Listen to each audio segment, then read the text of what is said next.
The UAW strike has taken another turn. Just when you thought the dust was settling, the United Auto Workers, UAW, have thrown a curveball that's hard to ignore. They're expanding their strike to a General Motors, GM plant. And here's the kicker. GM just reported record-breaking Q3 profits. It's a clash of titans, a clash of ideologies, and a clash that sent shockwaves through the industry. Buckle up and join us till the end as we explore why UAW expands strike to GM plant after automaker reports Q3 profit. The United Auto Workers Union is flexing its muscle at highly profitable auto plants in a series of labor strikes that began with Ford, followed by Stellantis, and now General Motors. This latest chapter unfolded on Tuesday, as approximately 5,000 workers walked out at GM's bustling factory in Arlington, Texas. This facility is known for producing large, high-margin SUVs, including the popular Chevrolet Tahoe and luxurious Cadillac Escalade. These strikes, occurring not only in Texas but also at the world's largest Ford factory in Louisville, Kentucky, and a Stellantis plant producing lucrative Ram pickups in Michigan, are driven by the union's pursuit of richer wages and benefits for its members.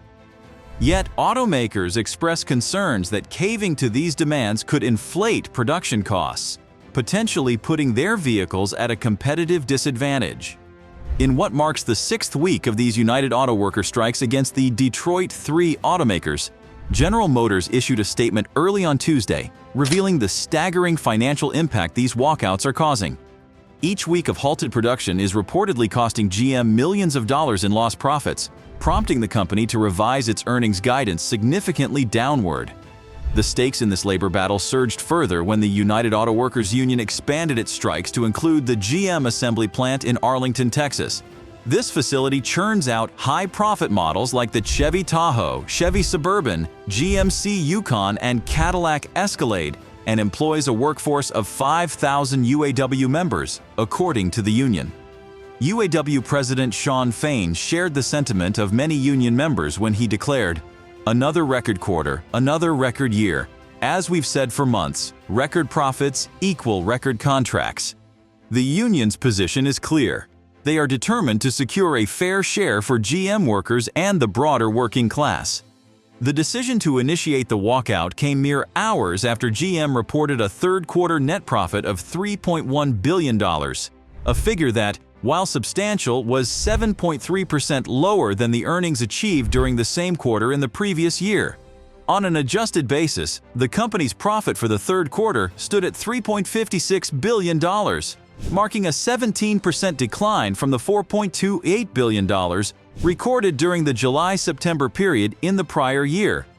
General Motors, responding to the strike in Arlington, expressed its disappointment, characterizing it as an unnecessary and irresponsible escalation. The company emphasized the negative ripple effects of the strike on its employees, dealers, suppliers, and the communities dependent on GM's operations. GM's statement further highlighted its recent efforts to meet union demands, revealing that they had offered a comprehensive package to the UAW, enhancing their previous substantial and historic offers by approximately 25% in total value. The automaker urged the union to conclude the negotiations promptly, allowing their team members to return to work and enabling GM to continue its mission of becoming a leading company, offering long-term employment opportunities in the United States for years to come. The longer the UAW strikes last, the steeper the cost for the automaker. During a conference call with financial analysts to discuss GM's third-quarter financial results, Chief Financial Officer Paul Jacobson shared some sobering figures.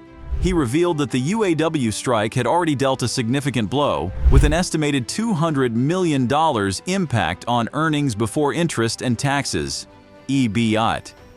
Looking ahead to the fourth quarter, Jacobson estimated an incremental $600 million EBIT impact due to the ongoing production losses.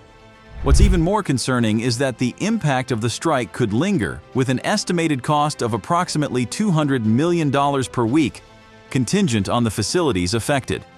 The uncertainty surrounding the strike's duration has prompted GM to take a cautious approach. Jacobson announced that GM had withdrawn its 2023 full-year guidance. This move is significant, given that GM's strong underlying business fundamentals were poised to place them in the upper echelon of their projected range before the strike's impact. However, as Jacobson explained, this guidance will be reinstated once a ratified contract is in place. allowing for a comprehensive evaluation of the final impact of the strike and future labor costs. GM's chair and CEO, Mary Barra, addressed the labor dispute head-on in a letter to shareholders. She acknowledged the broader economic context, citing the need for wage and benefit increases across the U.S. economy due to factors like inflation. Barra stressed that GM's current offer to the UAW is the most substantial in the company's history. Under this proposed agreement, the majority of GM's workforce would ultimately earn $40.39 per hour, translating to approximately $84,000 a year by the contract's end. Barra underscored that GM had met the UAW's demand for a record contract, emphasizing significant wage increases, job security, and top-tier healthcare. During the conference call with financial analysts, Barra reiterated GM's commitment to a responsible contract that safeguards the interests of both employees and shareholders. She pointed out the importance of maintaining competitiveness in the challenging electric vehicle (EV) market, while supporting their internal combustion engine (ICE) business with strong margins.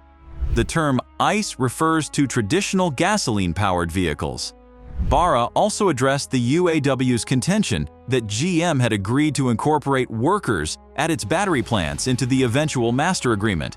She clarified that the employees at GM's Ultium battery plant in Lordstown, Ohio, had voted to unionize. However, negotiations are ongoing at the local level with the UAW, separate from the national master agreement discussions. She further elaborated on GM's initial offer to include Ultium battery plant employees under the master agreement, explaining that the unique nature of battery cell plant operations necessitated a specialized approach.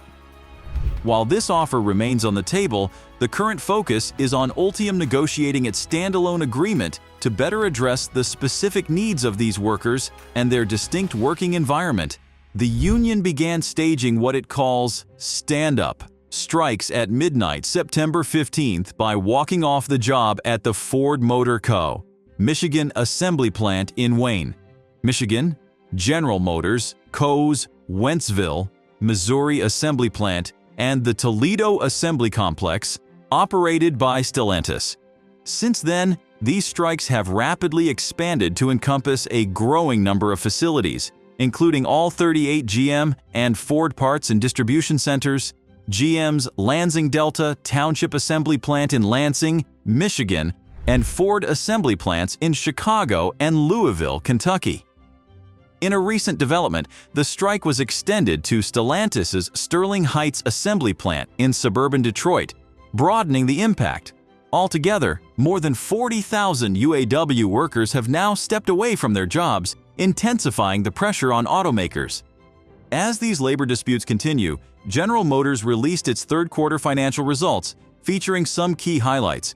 The company reported revenues of $44.13 billion, marking a 5.4% increase from the same period in 2022.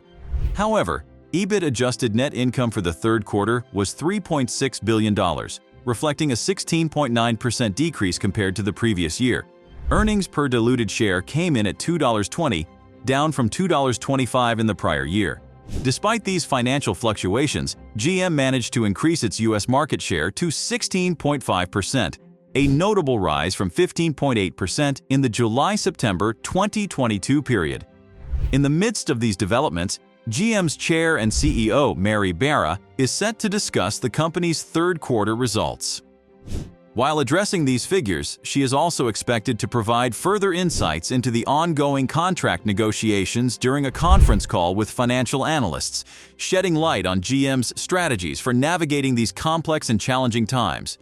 The expansion of the strikes across key manufacturing centers, coupled with GM's financial performance, underscores the high-stakes negotiations between the UAW and the automakers, with far-reaching implications for the industry's future.